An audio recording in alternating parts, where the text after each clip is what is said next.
Curious Communities, Purple Shamrock Farm. Let's go meet Stephanie Strothman and explore her farm. Hi everyone, I'm Stephanie Strothman and this is my farm, Purple Shamrock Farm.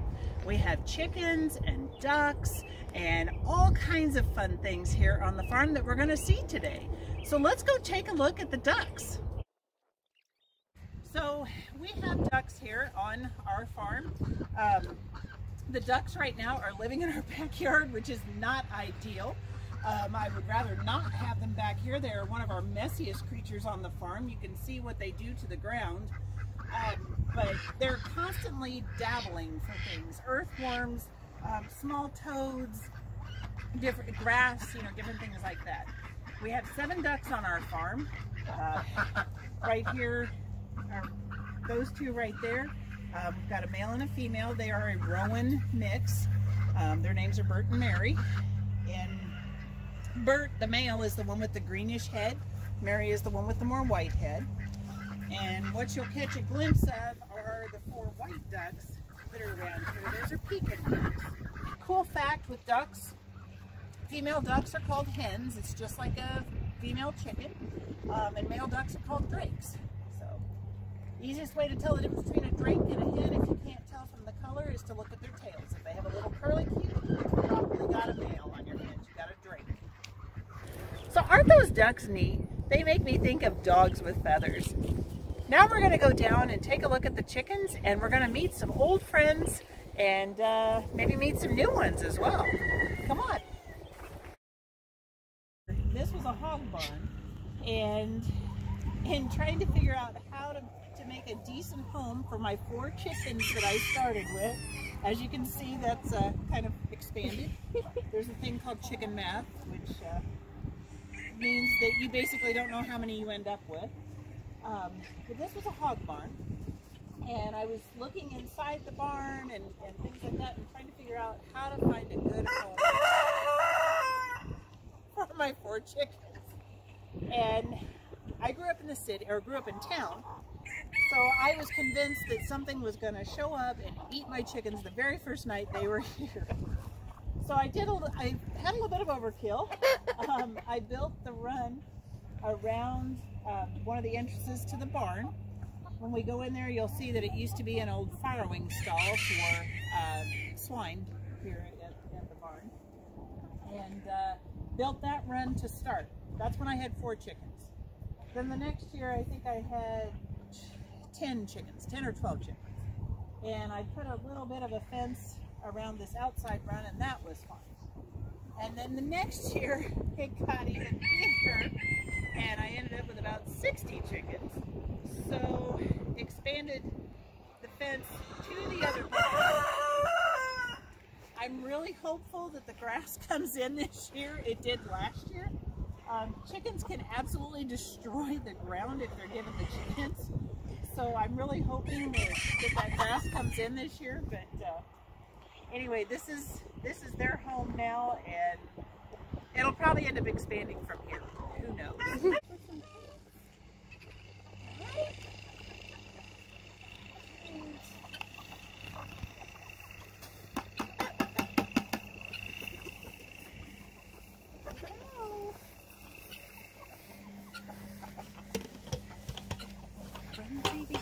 So what are they eating? So what they are eating is actually spent mash. It's from the Seymour Brewing Company. I started a partnership with them back when they began their brewery in 2017.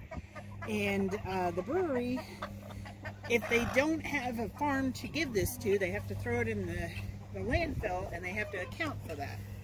So we help out by taking that mash and feeding it to our chickens, who absolutely love it, as you can see. And then we also on the side use some of the mash. We hold some of it back. It comes to us in, you guys may recognize this. This is a 5-gallon bucket. Sometimes paint's held in it and whatnot. And we pick up about 4 buckets of grain every couple days or so. And some of it comes down here to the chickens, and then some of it we turn into dog treats. And these guys really like it. It smells very sweet. It has an earthy Earthy? smell to it.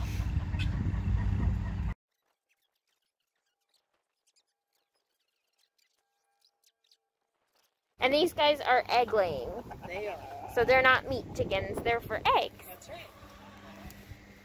Some of these birds in here could be a dual purpose. Sometimes people will raise a chicken that kind of can do both. They do put on some meat. Gertrude here, this is a buff Orpington. And a buff Orpington is a bit of a dual purpose bird, so she's laid eggs for the 5 years that she's been with me, and that's all she'll ever do. I will never process. And here, the way this farm works, if they're egg layers, they are egg layers for life. We don't process.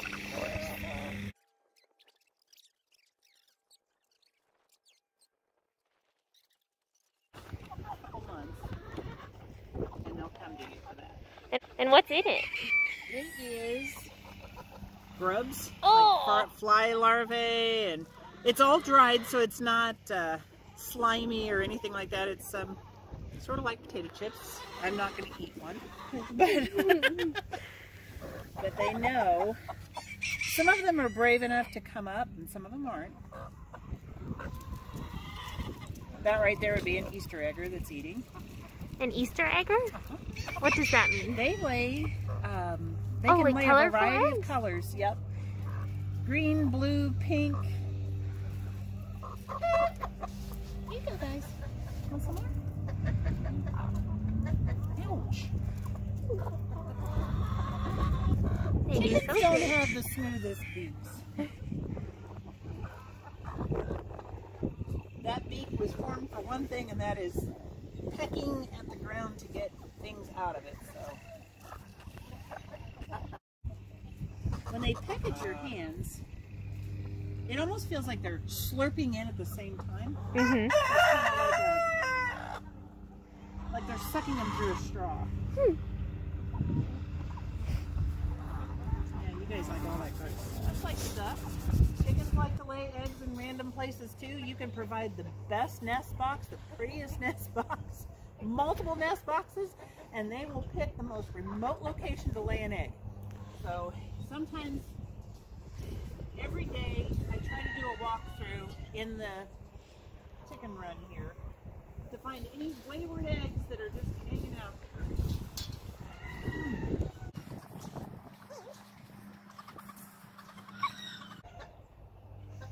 Sure enough, right here is our wayward egg today.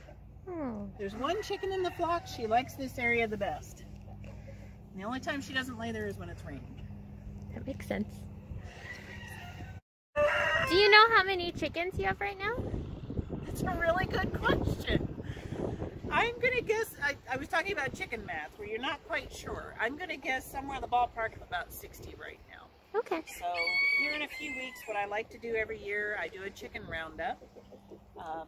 I will, similar to what people would do with cattle, I'll put them in a small area and pull them out one by one.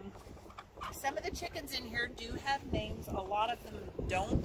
Not because I don't care for them, but because when you have so many, it's hard to name them all. We'll go inside and we will meet siblings of the 3 chickens that hatched earlier, Terry, Nugget, and Dumpling. We'll meet some of their siblings. They're in the grow out pen now. And we'll also go inside and see where the eggs are laid.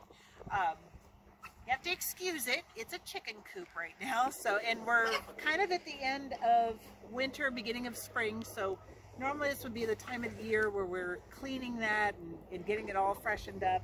And we've not been able to do that yet this year. We haven't been able to get the work done that we'd like to get done. But needless to say, they're going to lay eggs no matter what. They don't. So now it's time to collect the eggs. So these are their siblings.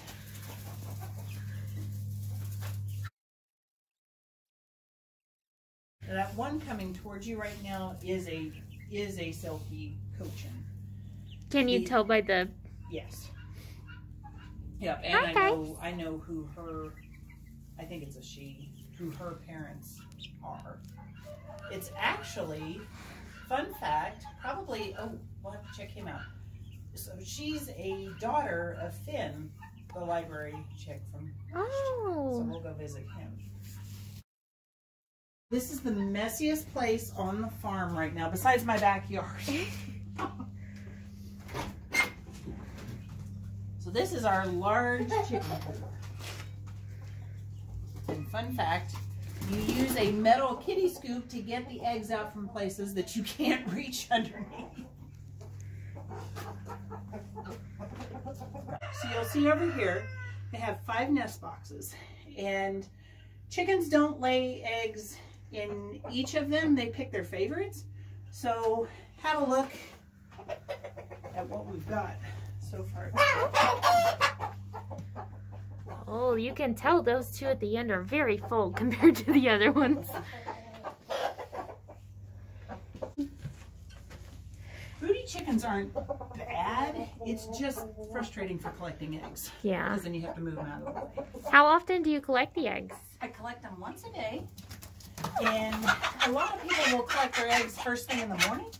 There's some there. What we've gotten. We're looking for that Easter egger chicken that we were talking about. But I collect them every day towards the evening. My chickens the prime time for them to lay eggs is about 3 o'clock in the afternoon, 2 to 3 o'clock. And yeah, you just come down to the barn, and after they're finished laying, I don't have to move any hens out of the way. I don't get pecked or growled at.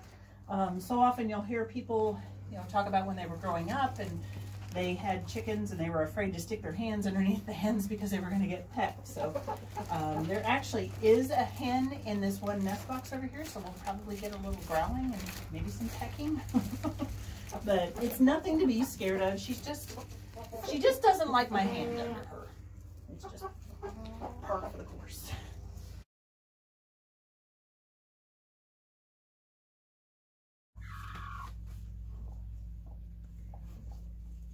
She's not going to peck me. Thank you. Okay, so we've got 2 eggs. And we reach underneath to make sure we get them all. How long can you leave eggs in their brooder box? Or their roosting? I don't leave them in there any more than about 24 hours. And then I collect them. Yeah. They can stay at room temperature. There's nothing wrong with that. It's just personal preference. I just like to collect them. There's so many. So we did find a blue egg. We can look at it in the sunshine to see the colors a little better. And this probably came from one of our Easter eggers. Probably maybe owl that we saw out there. And this is our haul today. We get about 2 dozen eggs a day. Wow, that's a lot. Almost 3. It is a lot. Lots of washing. So once you have the eggs, you take them inside and wash them? I do. Yes, I do. But what we have to do first, before we leave the big coop, they need food and water. All right. So their food just gets poured in? Just gets poured right in. It's just little pellets. There it is. And are they just like compressed grains? Or? Yep, it's a mixture of sunflowers and corn and a little bit of marigold, and they'll go through that in about a day and a half, roughly.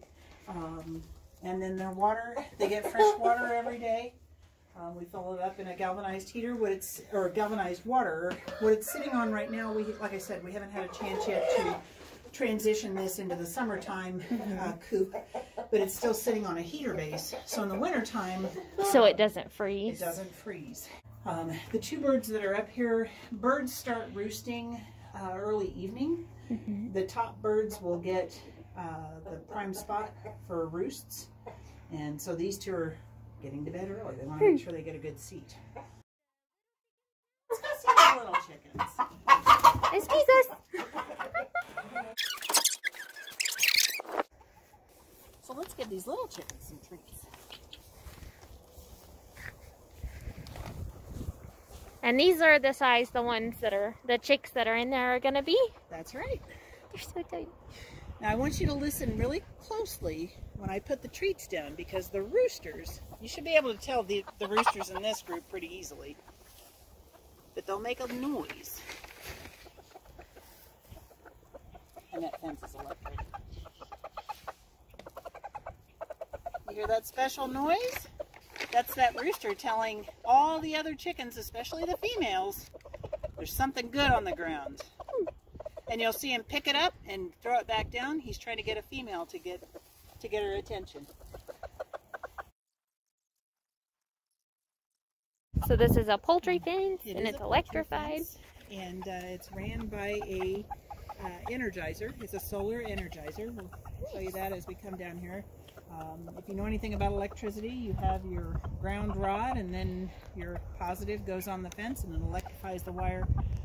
It doesn't really affect the chickens. They don't feel the shock, but any predator that comes up to it will get a nice little snap on their nose and leave them alone. That's so it doesn't hurt them, it just scares them. Because everybody's looking for a free chicken dinner.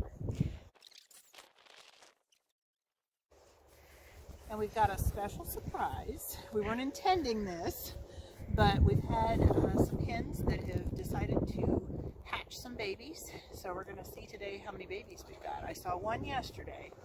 So we're going to open up the door and see what we've got today. So we've got one tiny egg that maybe had come from Fancy. We have 3 broody hens. And again, broody just means that they have decided that it is time to make babies. Because we're going to see how protective she's getting. Maybe you've heard the term mother hen. Okay, let's see. Let me hand you this. Of course. See how she's pecking at me right there? She's very protective.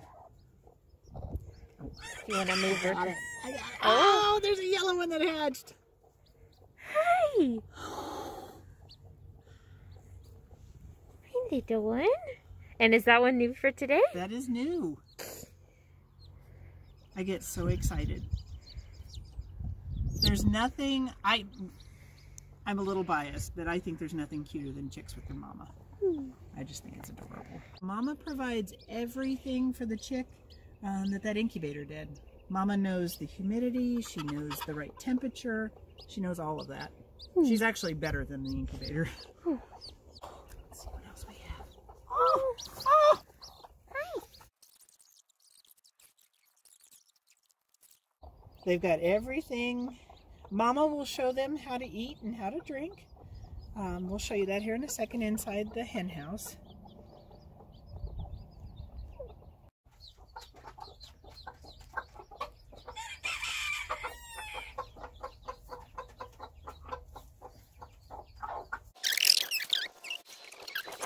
We are going to finish our little farm experience by visiting an old friend. We're going to go visit Finn, who hatched at the library back in 2020, right as everything was shutting down. Finn has grown considerably. He's quite a handsome dude, and we're going to go visit him, his half-brother, and they have a hen in with them, so he has a girlfriend now. And let's go visit Finn. This is coop number 1. This is what started it all, and we've expanded by leaps and bounds over the last 5 years. So this is Finn, and Finn was hatched in 2020 at the library. He's grown considerably. He's a Silky Cochin mix, or Silky Cochin cross, and his half-brother in there is having a fit at the moment. But Finn has grown up quite nicely. He's had babies of his own now, and he'll be here until he gets too old. And, he's a handsome boy. And he's in this coop because he doesn't get along with the other ones. He had a bad habit of getting out. Oh. And he just kept running down here. There were several hens in this hen house, and he decided he liked them better. So finally decided one day, all right, Finn, if you want to be in there, there you go. So that's where you're at. There you go, boy.